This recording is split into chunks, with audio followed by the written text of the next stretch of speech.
C'est un vrai dédale, fait de plusieurs étages qui s'entremêchent.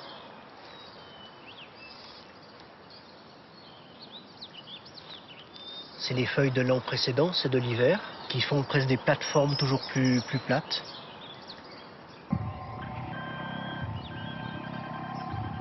Et c'est ces distances, 3 à 5 cm, qui permettent en fait la course-poursuite du grillon et de l'araignée.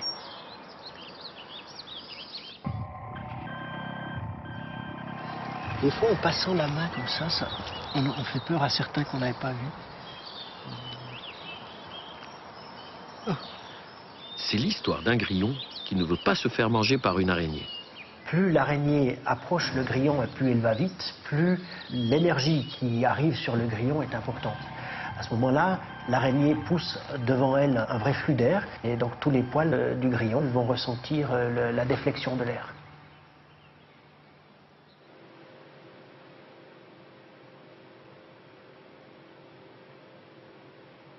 Alors l'arrière des grillons comme l'arrière des blattes, il y a deux petits appendices qu'on appelle des cerques, dont la fonction première est de porter tout un arsenal de senseurs. Les senseurs de flux d'air, comme on étudie, mais il y a des senseurs chimiques sur les cercles, il y a des senseurs de gravité aussi. C'est une sorte de couteau suisse du grillon. L'insecte est comme un petit scaphandrier ambulant. Enfermé dans sa carapace, il est bien obligé de se couvrir de poils sensibles pour sentir le monde autour de lui. Le poil chez les insectes s'appelle une soie. Les soies sont en chitine, la même matière que leur carapace. Nous, ce qui nous intéresse, c'est des poils très fins, qui font 1 mm de long au maximum, qui sont sur ces cercles et qui mesurent justement les moindres mouvements de l'air.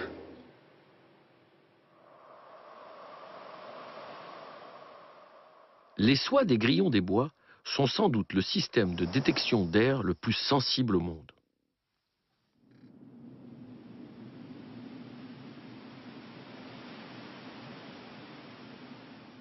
Pour étudier cette physique du petit, on place le grillon endormi dans une chambre remplie de fumée et on éclaire avec un laser. La membrane d'un haut-parleur vibre et envoie sur le grillon un flux d'air, imperceptible pour nous, mais pas pour l'animal.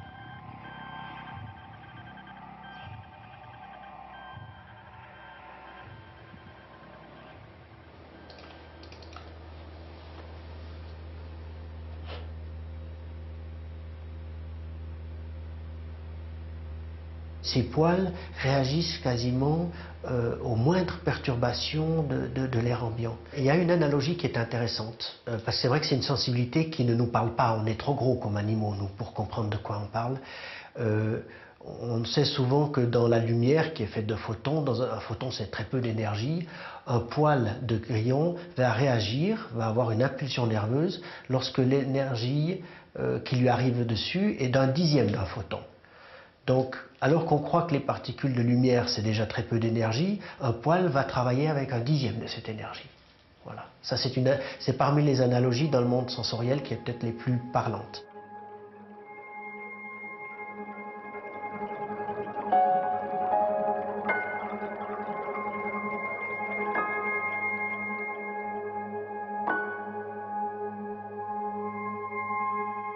Peu à peu, on peut comprendre le monde par l'insecte. En pouvant mesurer les choses au micromètre près, on comprend enfin dans quel monde l'insecte vit. L'insecte, il a 1 mm de long, il a des poils qui font 100 microns de long. Il mesure toutes ces choses-là et nos démarches consistent à mieux comprendre en fait le monde de l'insecte.